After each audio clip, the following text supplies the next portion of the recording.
All right, we're going to start with hello, Steve. Yeah. I'm glad you brought Lynn with you too. Quite often forget to give Lynn credit for a lot of things that she does for our community, starting with the crosswalk up there. I understand Lynn had a big part of the crosswalk at the east end of Anguilla. A request from the residents, and you saw it through to the end, though. And thank you very much. And maybe you had some help, and I don't remember the names. A couple of things for you to know tonight. Cindy Crawford is with us. Cindy, we have accepted her resignation with regrets from the landscaping committee. Those that serve on the committee, we hope that we can have conversation someday and move forward with a landscaping committee that you all want to be represented by. The art committee, for a long time, Gail Taub has been the chairperson for that group. And Gail has now moved to Italy, pretty much. She has her house on the market for sale. And as I understand it, has a contract pending in 4 to 7 days or whatever it was on the market. So she didn't list her HOAs. She never put her HOAs on the listing. What did she do, Rick? On her listing with the realtor company, there it says nothing in the HOA. Oh, okay. Okay. All right. Well, that could be a good thing or a bad thing. We don't know yet. The roof replacement project, I'd like to just bring you up to date on the roof replacement that started April the 15th. Those of you that were gone for the summer, I hope you liked what you saw when you came back. It was one heck of a job. It started at the west end of Anguilla. House, across the street, house, cross the street, house, cross the street, house. Usually about 2 to 3 houses per day. And Vic, do you have that little slide that we could show right now?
I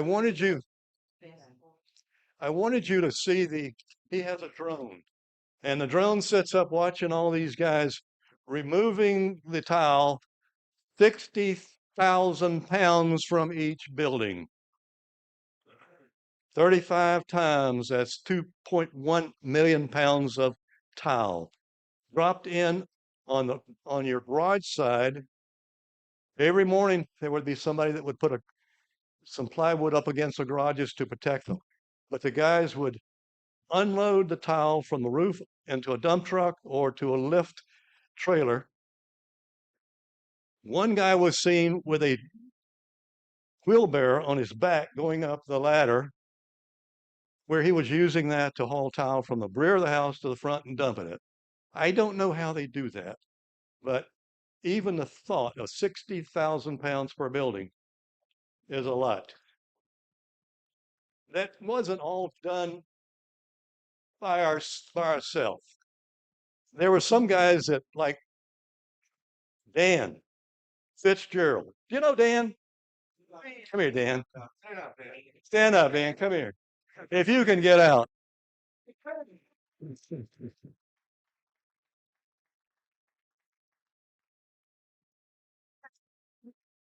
Dan worked. Come here, Dan. You can. I'll give you a rebate. Time to. Dan coordinated the event every morning, pretty much. He let everybody know we're going to work on your house today. We're going to board up your garage, and then he would come back in the evening. He would come through the day. Dan worked a long, long time for all of you.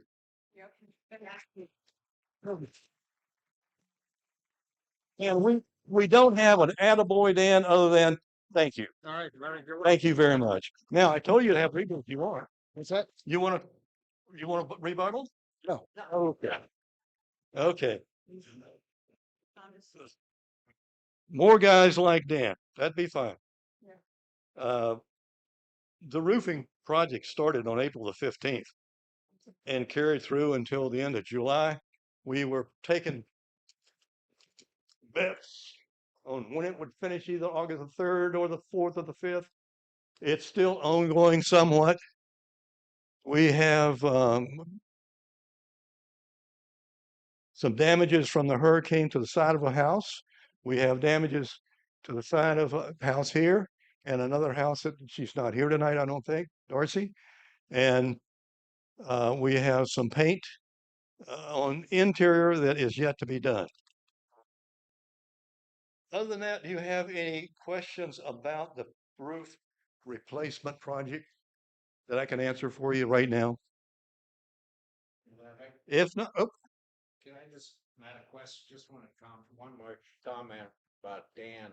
Not only did he keep people informed, but he maintained a punch list on a spreadsheet that was critical in keeping the Hightower Company in line, because there was, without that punch list and without them seeing that and reacting to it constantly, there would have been a lot of little things that would have upset people, minor things from a gutter being dented, or as a lanai screen broken, or and the other, painting and stuff like that. But that punch list was critical in keeping Hightower in line. That took a lot of work to maintain that. So I just wanted to add that. Dan the man. Thank you, Dan. Okay, Chris, you've got it now. Why don't you take us into the SBA loan update? That's all I had to say. Would you like me to do it then? No, you don't want to do that. Here you go. Okay. Let me see. Do I have a PowerPoint here somewhere?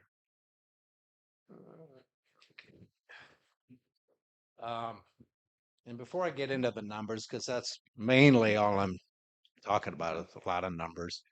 I was just recalling, this is our first anniversary as a board. It was this time exactly, maybe November 9th last year, that we did this presentation. So it's our 1-year anniversary. So happy anniversary.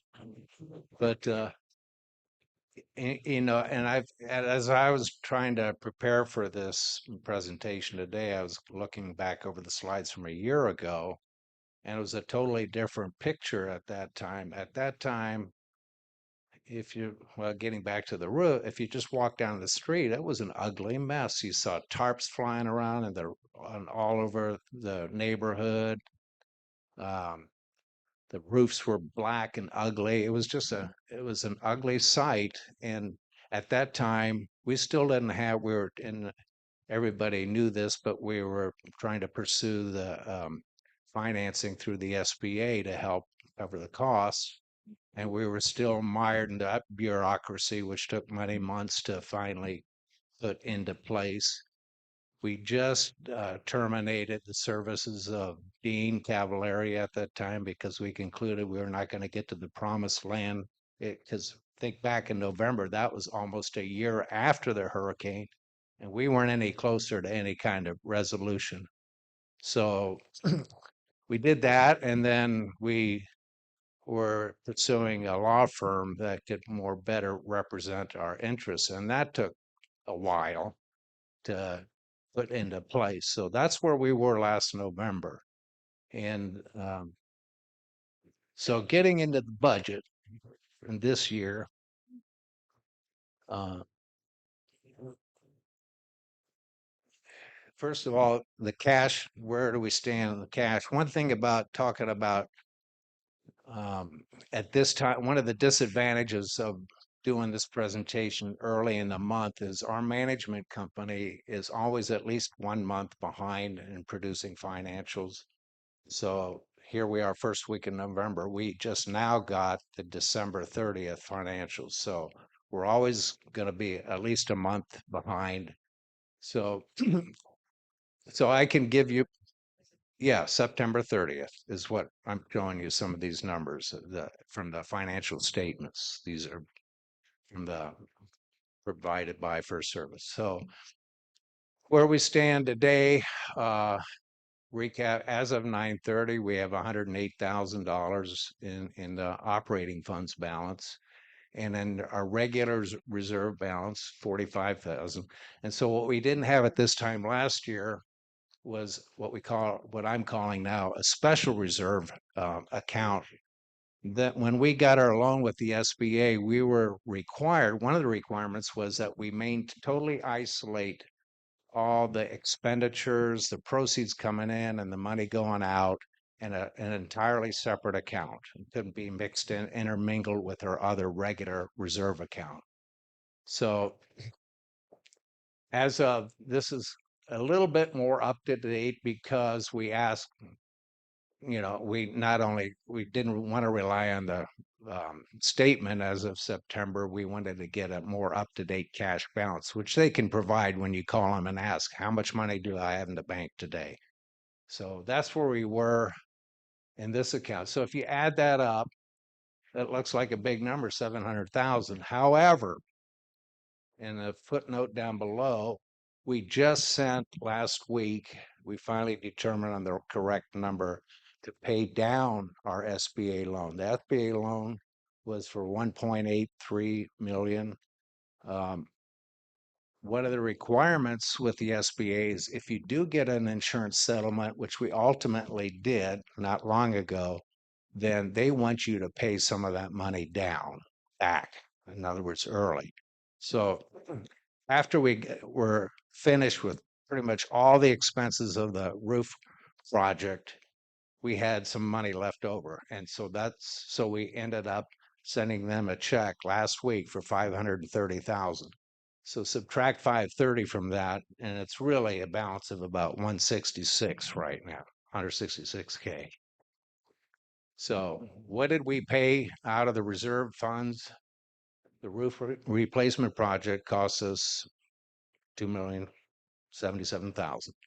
And that's including remember, Rams were initially was going to do the roofs, and they did half of one building. They tore the tiles off, and then we went in a different direction.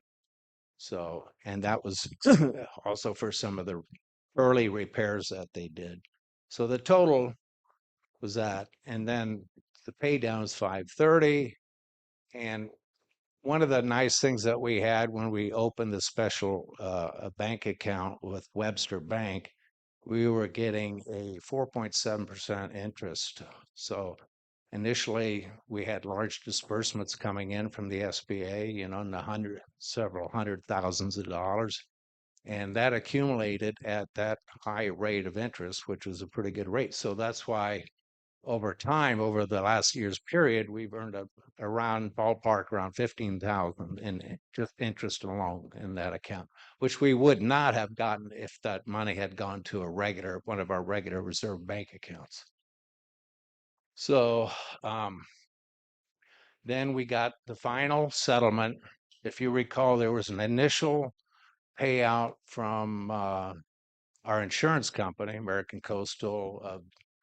We netted after paying deductibles and Dean Cavaleri's commission. We netted about, was it, excuse me, 73K, something like that. So we then received finally I don't a few months ago. Can't remember the exact date now. Their final net cash in payment was 699,752. And I have the closing statement here if you would like to see that.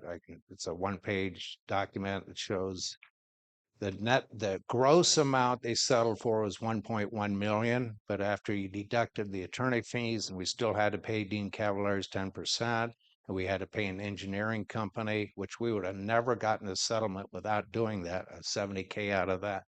So that netted us 699,000 plus that initial payout that they did many months earlier.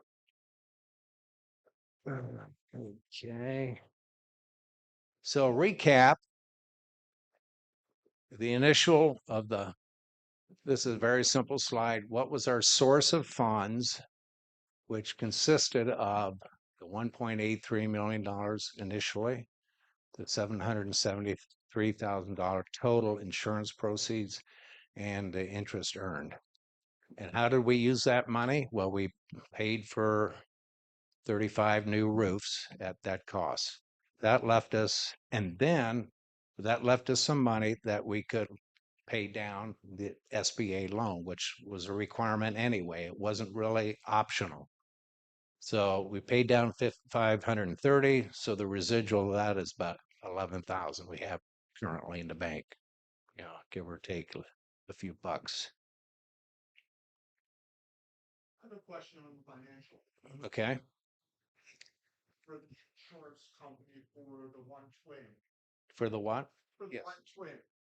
For our one twin that the insurance company paid us for. Where's that money?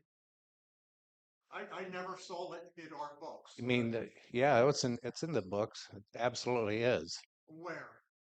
Well, what do you mean by where? I saw, how much did we get from the insurance company? We netted $73,000. Yeah, what I just, $73,000. That was the 73? yes. The lowest amount was 80,000 and change, and then we owed Dean 8,000, so it took it down to roughly 73,000, right? Okay, because I didn't see. That's absolutely on our books. Money coming in. It went into the reserve account when we got it. And the reserve. Not the new one, but Reserve- the original reserve account. Reserve account won't show up on the income statement. It's a balance sheet account. Yep. It went into the cash account. Went into the cash flow. Yep.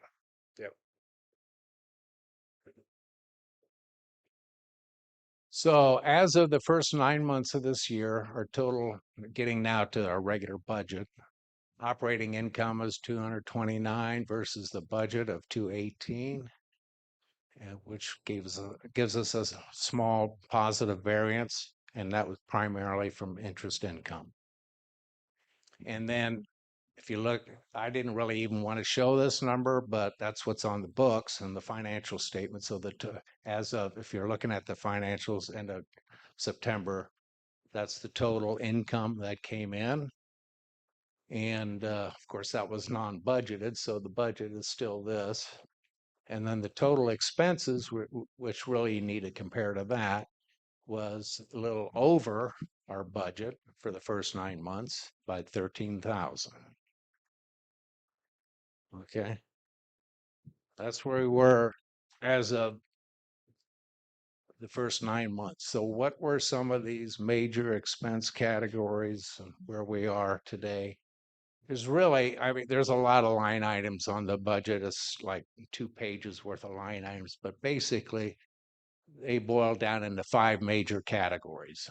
First is insurance, and insurance is broken down. There's 3 components of that, but I don't need to get into the detail of that. It's just the total property insurance that we have and liability and directors. So far for the 9 months. The problem with doing the budget is the cash doesn't go out on an even flow every month. You put an annual budget together. Well, some things you're paying quarterly, some things maybe only twice a year, and some things once a year. But the way First Service does it, whatever I put in for the annual budget, they just put it in 12 buckets. So sometimes that's a little misleading until the very end of the year. So we had a slight variance in the insurance for year to date at 9 months. But again, I wouldn't put too much credence in whether, oh, we're doing great or bad on that. Contracts, which were mainly, there's really two main contracts that we had. One's the lawn maintenance, and the other's the contract for the management company for their services. So that we were a little over. I mean, under budget so far. So that was a little positive variance. And reserve transfers, we budgeted 45,000 last year. And so that's pretty much, that is one thing that gets every month evenly dispersed. Repairs and maintenance, that's one area also that we were over budget. And a lot of that was also somewhat fallout from the hurricane. You had a lot of sod, even from the roofing project, we had to replace sod. And even aside from, I'm not the roofing, the hurricane, aside from that, we had some of the fallouts were just more than normal repairs for sprinkler repairs and those type of things. So, and contingencies. So we're also a little over on that. And then the admin part, that's the accounting, the lawyers, office expenses, pretty much right on budget. So that's where we are year to date. I don't think we're going to be, by the end of the year, I think we're going to be pretty much on track. So looking forward to next year, we budgeted 293,000 versus this year's budget of 291. So that's not even a 1% increase in total. We try to keep it to the best of our ability to not have the budget go up for just the normal operating expenses. Now, we know we're going to get a hit on property insurance that's going up everywhere for everybody. So right now, we budgeted a 5.7% increase to 164, and that's 56% of the entire budget right there. Then lawn maintenance, that's going to be pretty much the same. There's a little confusion there because now they didn't put mulch as a separate category, which we asked for. And this year they have. So now going forward, we will break out mulch from lawn maintenance. So even though there's an increase in I think, is it 5%, Debbie? So normal 5% increase because we decided to stick with juniper for at least another year. Reserve transfers, same thing as last year. So those three items is really 92% of the budget. Okay. Any questions about that? And again, a little asterisk here because we don't know the problem is the policies don't run from January to December. They run from like May to April.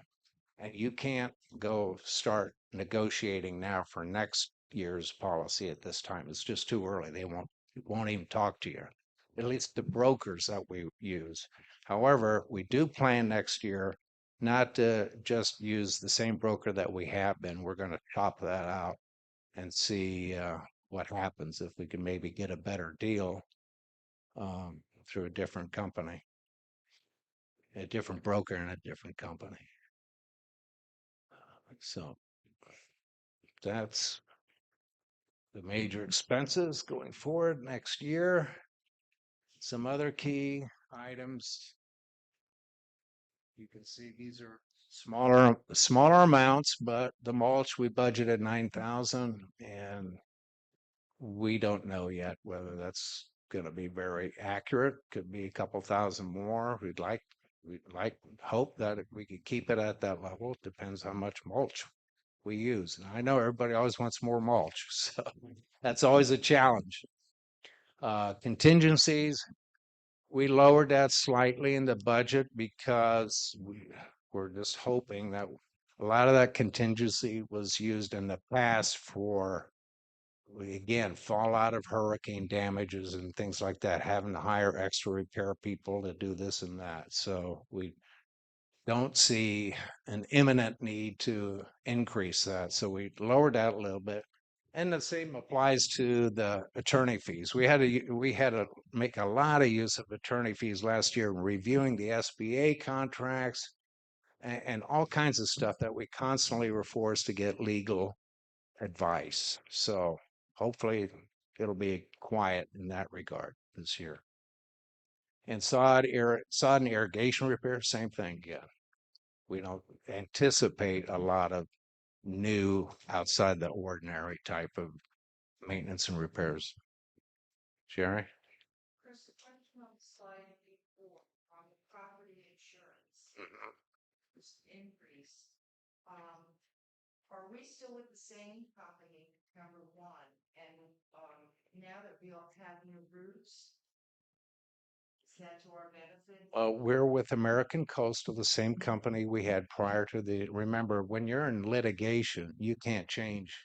That's, It's over with, but our policy isn't terminated until the end of April. you can. So, we talked to our broker about that, and he's strongly advised against that right now. He did say that it would have been even worse if we hadn't have put new roofs on, and in particular, metal roofs. So that added some intrinsic or intangible value in that regard to the premiums. And shopping around will be to our benefit. Well, we certainly hope so. We're going to try, let me put it that way. Yeah, that's right. We won't know until maybe 2 months prior to April about what we can expect, because we'll start shopping at a couple months before it ends. So.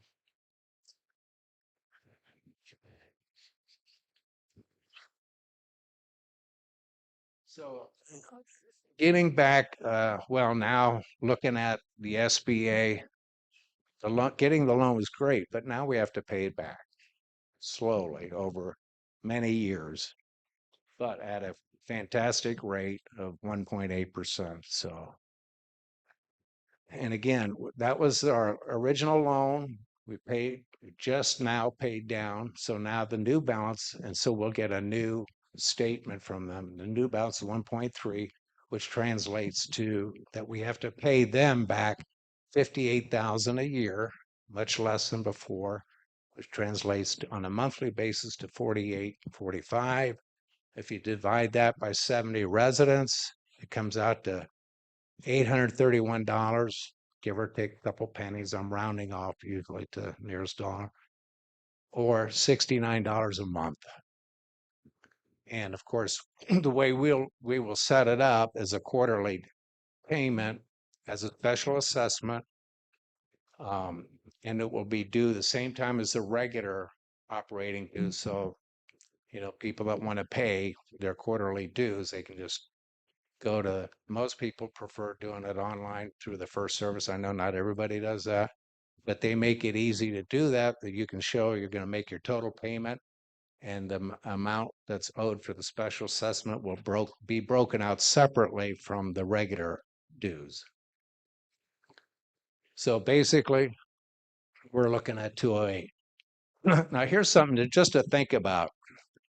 I've been told by several sources, and many of you may know this, that the condos up at the beginning of the community all are getting new roofs now. And they did not pursue the type of financing through an SBA loan that we did. And so what's happening to their residents, every one of them is being hit up with a one-time special assessment of $20,000. They all got to pay it up front.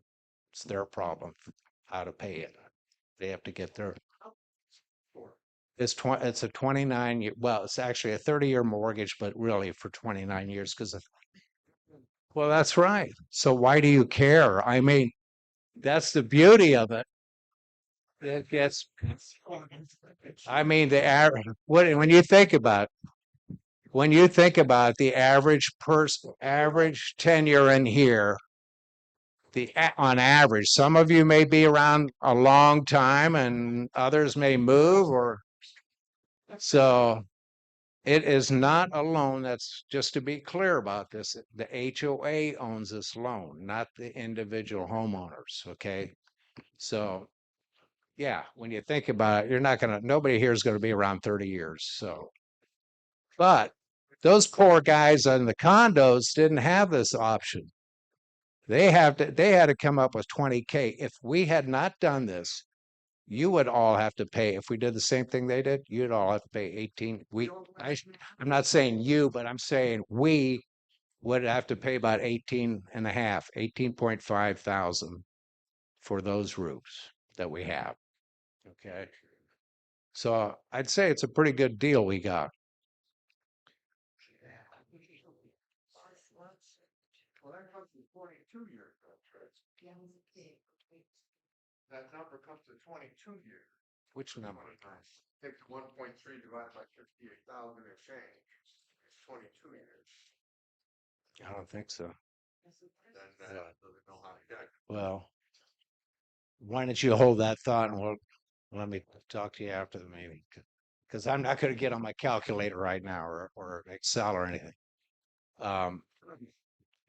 Yeah, originally if we had stayed with the 1.8, I think we would have been paying almost 300 a quarter instead of 200. So roughly it's $100 less. I think you're missing the interest that goes along. Yeah, Principal. you're looking Dividing at it just by the- principal. By the payment amount.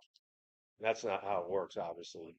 There's principal or interest in there Yeah. also. Well, especially over a long So if you have an Excel spreadsheet at home, you can run your own formula amortization schedule. You'll see how it plays out. or use Levick's calculator.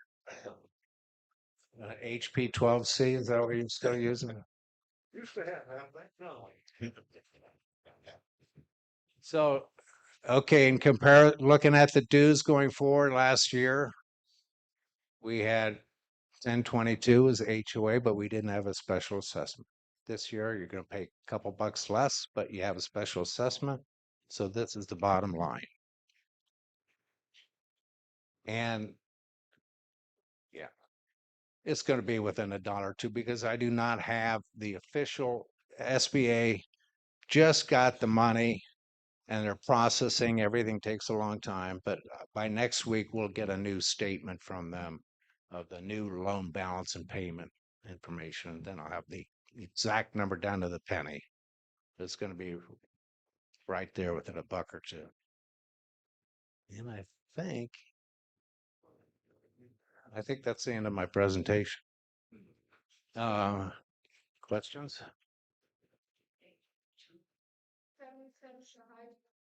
That also include gates and the fixing of the screens and the gutters. Yes, includes all the costs for the roof. Yes. And the pay down, 530,000. Is there a reason we didn't put the 699? What's that difference? Because we used some of those funds. Remember, the 1.83 wasn't going to cut it. It wasn't enough. That only covered about 62% of the total cost. The 30, roughly 35, 38% was from the insurance proceeds that we use. So we had wanted to get additional funds from the SBA organization to get us up to the $2 million. The way it worked out, we got the insurance monies before we needed to get the extra money from the SBA. So we used that difference to cover what we're going to borrow from SBA to pay Hightower directly. So that's why we didn't have the full almost $700,000 available. So technically, we had 540,000, but we are only sending 530. We want to keep 10K just as a little buffer for, who knows what other little surprises we get. Chris, I want to say something about the light tower. I don't know how you guys did it, because last time I saw the quotes coming in, it was gonna be $60,000 to do it. Yeah. Got there by 35 buildings. You're already up to 210, or 2.2 million 100,000. Plus, I knew that if you had to switch midstream between Rams and We had to pay a premium for that. plus we had change order on the first. The change orders hurt too. The original contracts are 1.956 million with Hightower, and that was several $100,000 less than all the others. Well, yeah, but unfortunately, nothing ever ends up the way it starts out. You have surprises. In the very first building, the trusses were completely out of alignment, and you couldn't possibly get away with using a metal roof in that situation. So we had to spend 17 grand just to fix the framing of the house. And then there were other things and then, yeah, of course, to get Hightower to finish what Rams started, the original quote from Rams was 60,000 to do the whole thing. We paid him 30,000. They tore off the roof. So yeah, ideally you'd pay Hightower, but he told me, and I tried to get him to do it for that, but he said that's only 20% of the effort is taken. The 80% of the effort's in putting on the new roof. So you can't, it's not a 50-50 deal, So Is there a way we could just, he's, absolutely. yes. Won't we send out minutes of the meeting? We'll attach his presentation. Plus, you should already have all received the actual budget a couple weeks ago. So, any other questions? Thank you for your time and for putting up with this.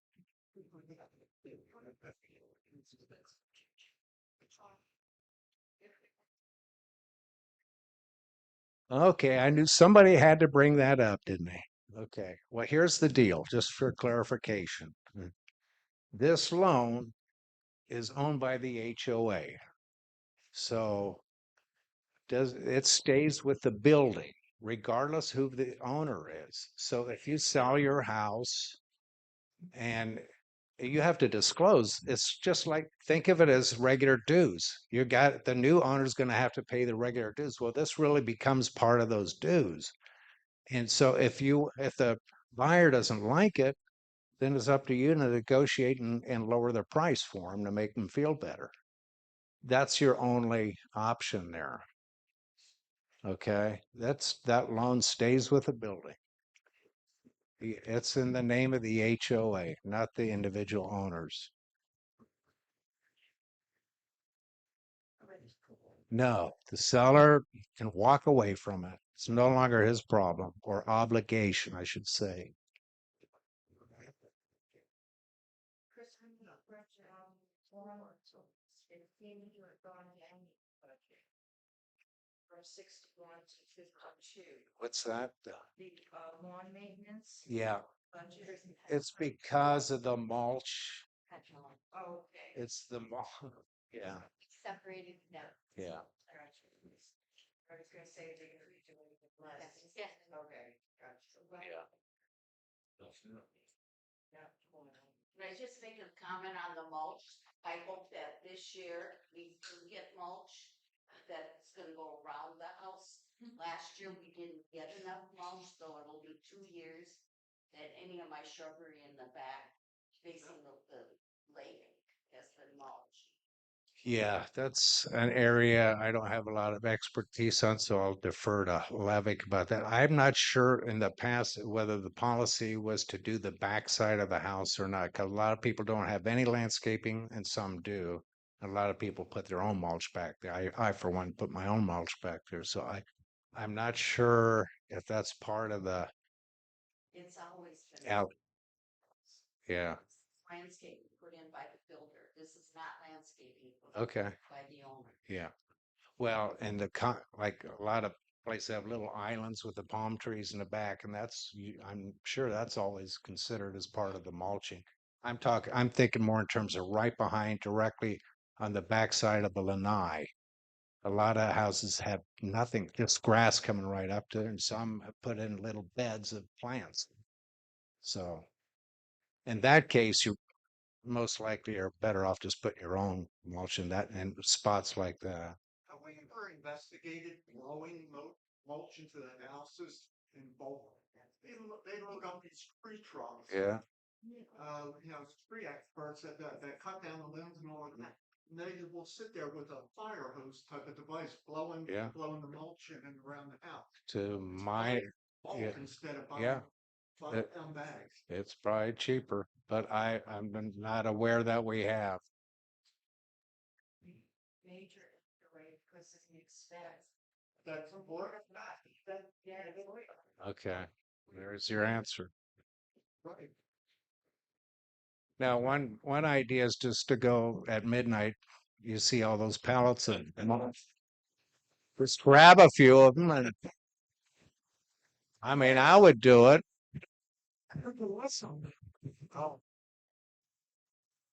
Okay, I think we're on a tight. We need Bill needs to talk to us about the internet. Bill. Who did? Bill? Bill? Question or? No, it's his turn. Oh, shoot, I forgot he was here. For all of you to know, that's Bill Simonelli in the back. He is the president of the Sandoval HOA. That's why he's worried about his mulch. There are a couple things, Chris, coming out of the banking system that I like to bring up that you didn't. You covered everything real well. But for those that said, gee whiz, $1,322,500 in the account, don't you exceed the $250,000 FDIC insurance? Yes, we did. By choice. We took a bank that had what they call a sweep account. And every night they swept everything over 250,000 out to other banks. And that process earned us 4.7 to 4.8%, as Chris showed you on the board of $15,000 round numbers. So those monies were always protected and earned interest. The SBA loan, we also have learned that while we use their money, they've charged us no interest. Another reason that we like the SBA loan. And by using the SBA loan, Jerry, we don't have to pay a deductible matching 50% to 50% on the insurance policy that you ask about. Insurance is based on cost of deductibles or your risk, and ours was 50-50. Big number for everybody. You got a boost of your deductible that you don't have to pay. Any questions about that? Other than that, then I want to mention that Vic is recording this so that tonight, tomorrow, you can go home and watch it on YouTube. Bill, are you available that you can come up and let us know about the new internet telephone service? Internet only. Oh, okay. Folks, welcome Bill Simonelli. You want to Bill?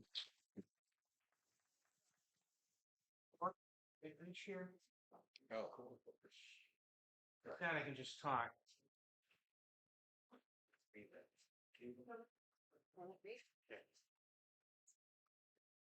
I think it was. Yeah. Oh, yeah. Watch out.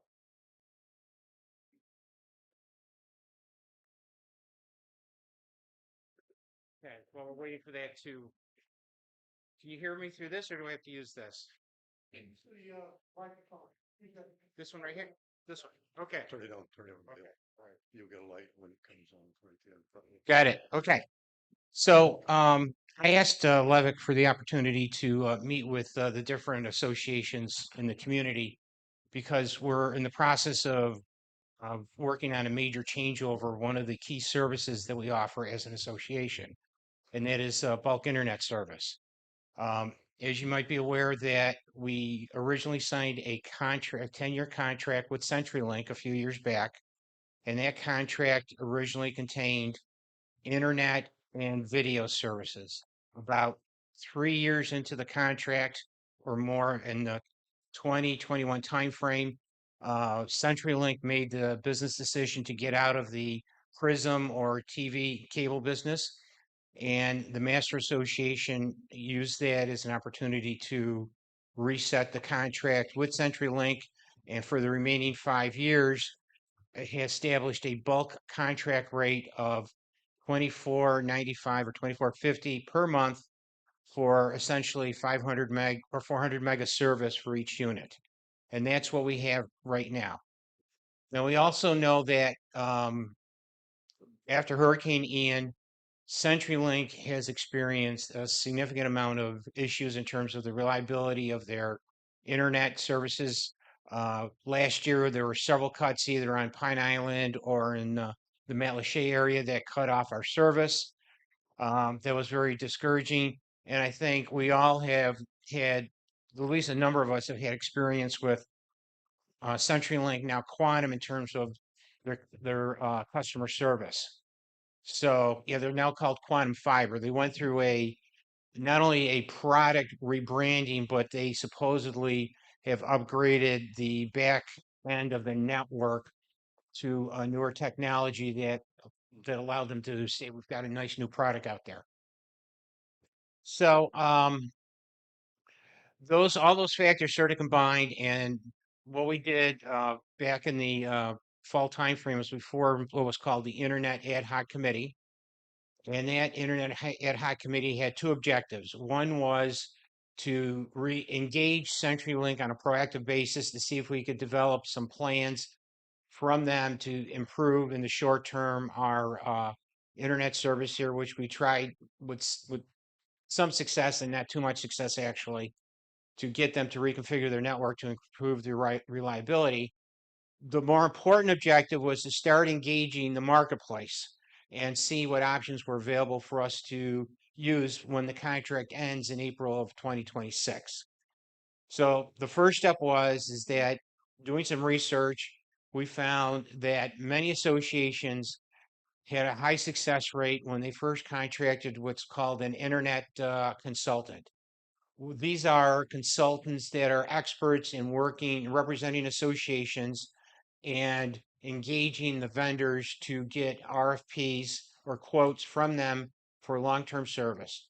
So the first step in that process was that we signed a contract with a consultancy named Wi-Fi Advisors.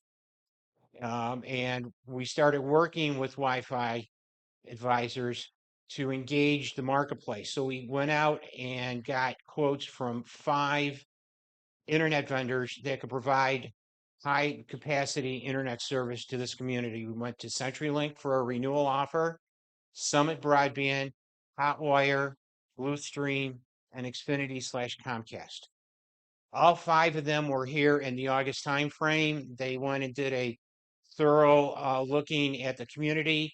We had them look at how the current service was going into each of the different buildings. So they spent some time looking at the standalone buildings, at the condos, and one of your houses was looked at in terms of how the wiring was done into the villas. From that, in the September timeframe, we got 5 quotes back. Those 5 quotes ranged, and we were sort of pleasantly surprised and a little bit shocked. At the high end, the highest quote was for about $45 a month for 1 gig of service, down to the low 30s, and they all had certain long-term commitments associated with them. We then we then went through all the RFPs, or the responses, I should say, and we eliminated one vendor because they just would not budge off of their pricing, and we believed that their pricing model wasn't something that we could present to the community as a long-term commitment. So we then got into very detailed discussions with 4 of the vendors: CenturyLink, Xfinity, Summit Broadband, and Bluestream Fiber. And each one of them, we prepared a list of questions unique to their response and a set of standard questions we had about reliability, customer service, and things that were of particular concern for the community. What we ended up with was 4 hour-and-a-half Zoom meetings with each of those vendors. And we went through that, and then our consultant went back to work and worked with each of them, and we've got upgraded offers from each of them. And we went through several rounds of discussions with them. And what we recommended to the board was to start contract negotiations with a company called Bluestream Fiber. The offer from Bluestream Fiber is for 1 gig of service. They're going to provide what's called fiber to the unit. So right now, we have fiber in the neighborhood, but not all the houses have fiber from the curb into their house. Most of the houses have copper wiring. That's why we're limited to a gig service. If you call Quantum today and say you want an upgrade, you have to get fiber all the way into the inside of your building in order for us to be able to take advantage of the technology that would ultimately deliver 10 gig of service inside your house. So all of the vendors did offer a fiber to the unit solution. So they were all the same there.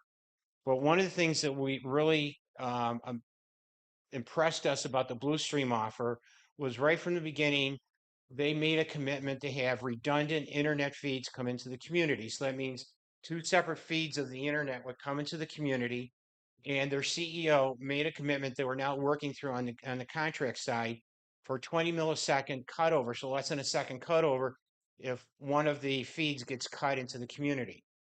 The other commitment that they made is that they are installing a backup generator for their equipment. So if you come in the Veterans Gate, you'll see hidden in the shrubbery is a concrete hut where the CenturyLink equipment is currently housed.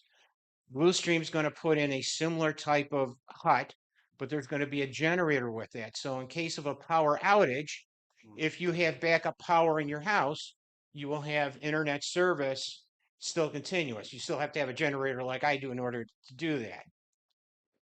But the thing that really struck us was that, and we went through a lot of this because in the end, the price difference, you're talking about $27.50 versus $26 a month. So you're talking about at best raising our rates $2.50 a month to get 1 gig of service that will go to 2 gigs that could be ultimately upgraded to 10 gig.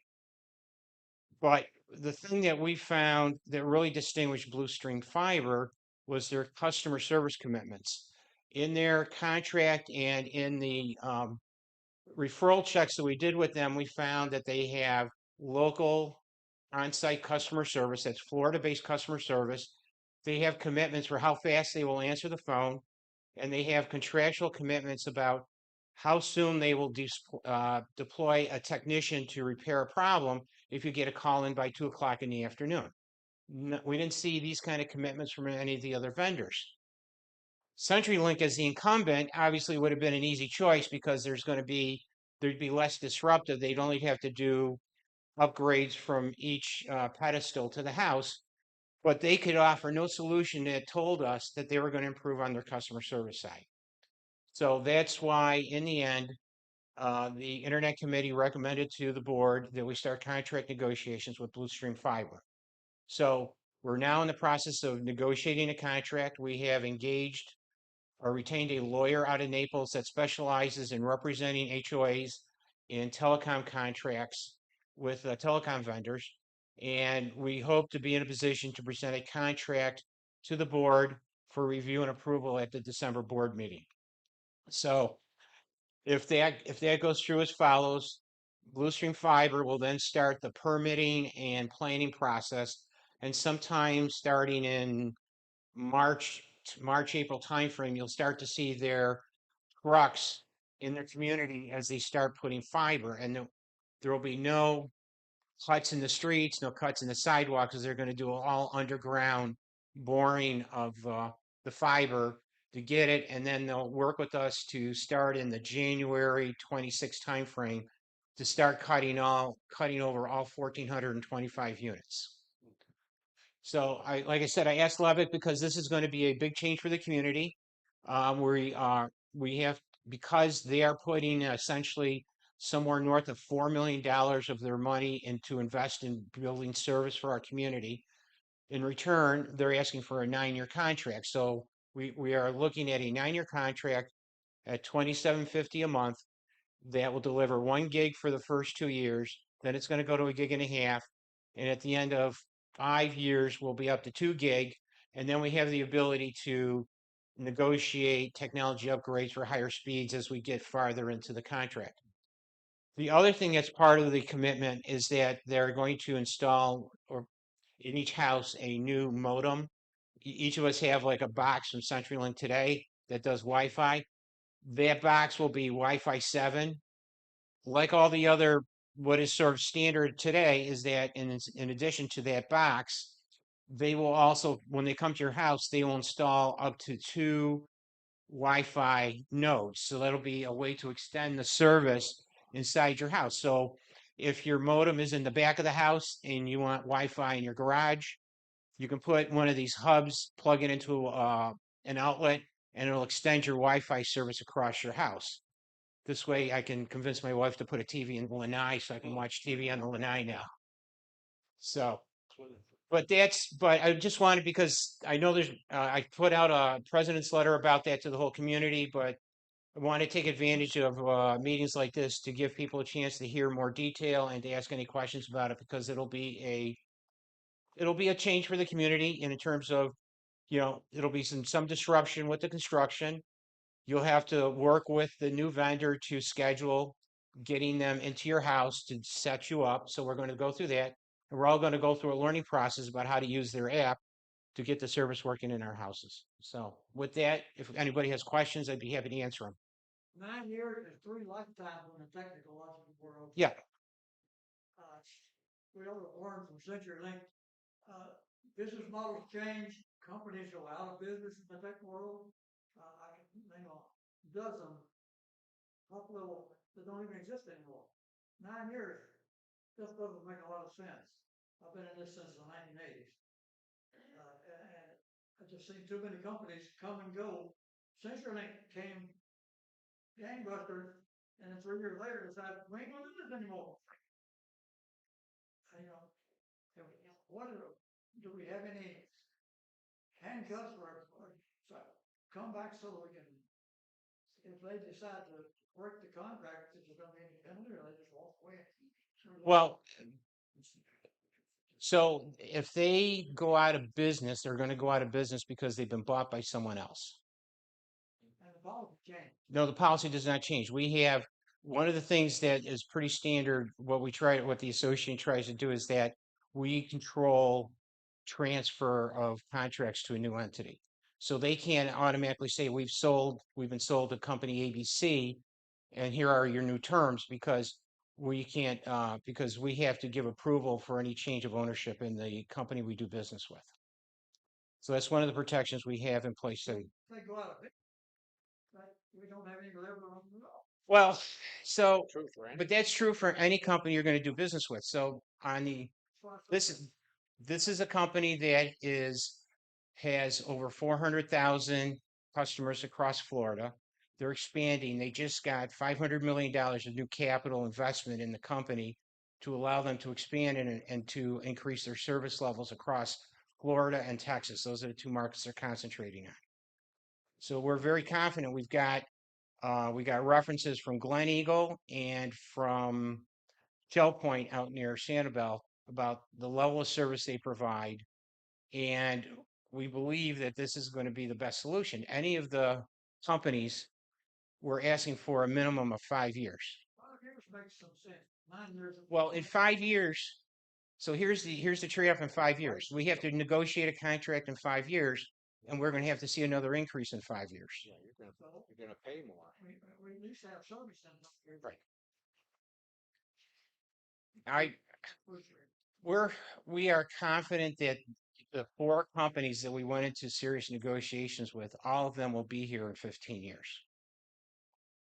I mean, my experience is 45 years in the telecom industry, and you can tell companies like CenturyLink, Xfinity, Summit Broadband, Bluestream, they all have businesses that are structured for long-term growth in the telecom industry.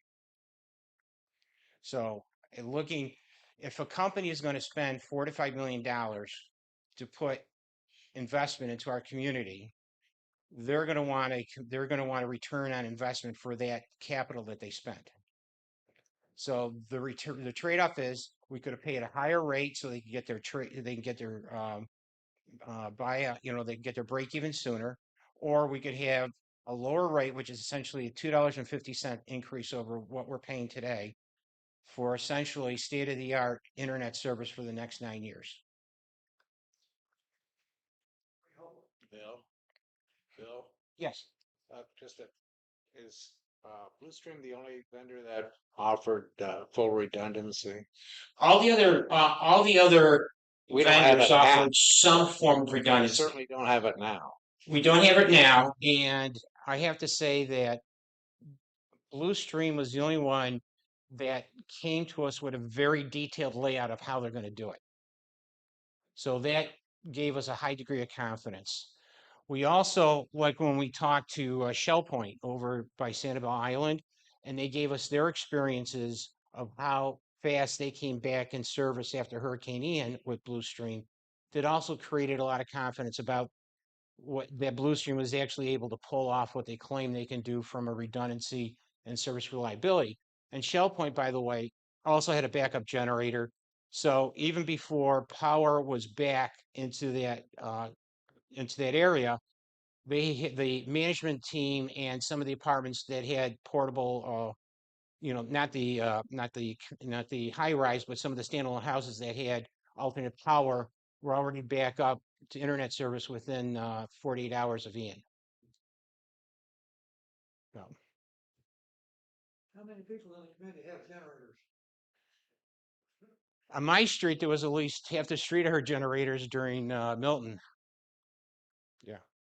So, yeah, I mean, I mean, just in terms of, just being a Florida resident, we're going to have to deal with power outages for the rest of our life here. So I think everybody is prudent to have their own kind of backup power solution of some sort. Either that or what my wife and I did for Milton is we went to Miami for a few days and then came back and fired up the generator. So, yeah.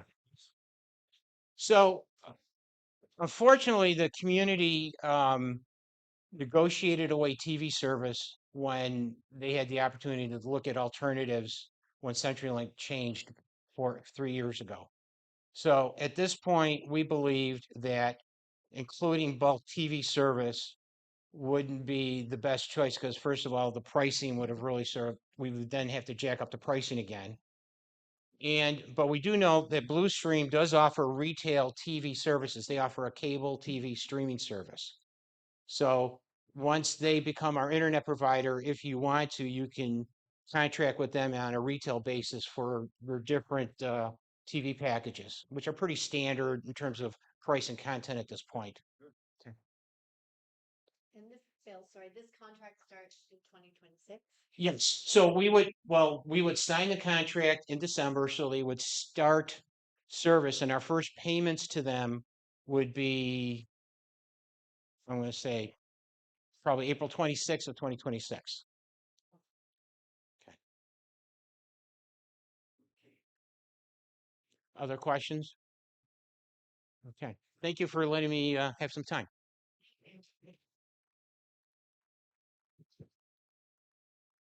Thank you, Bill. And he gave up staying home and doing dishes to be with you. Thank you. I told a story on you. We have arrived at 6:30 plus. They will need the room in a few minutes for bridge. Is there anybody that has any questions about? I have a question. Go for it, Rick. Well, I bring you and the board about replacing my 2 trees. That is in the same exact language of our contract. that it is replacing sod and anything else on the, outside of the home. I've already had my cocoa plums replaced on the community, and also my, calusas in the back. But you don't wanna replace my two out of 3 trees that fell during the storm. Now, I don't know why not. Number one, you have a budget for it. You have 8,100 in there for next year. You wanna keep on replacing sod and keep on hitting the sprinklers, but you don't wanna hit that one specific thing in the contract. Why is it that you do not want to pay for something that is in your contract? Rick, we replaced your sod because we damaged it with the roofing materials. That's why the sod was replaced. Sod forever and a day. We're talking about the sod recently was replaced because of the material. About Then anything beyond that, sod forever. anything beyond that, So Rick, did not come from this HOA management team. Mike, do you have your bylaws with you tonight? Yeah, okay. Okay.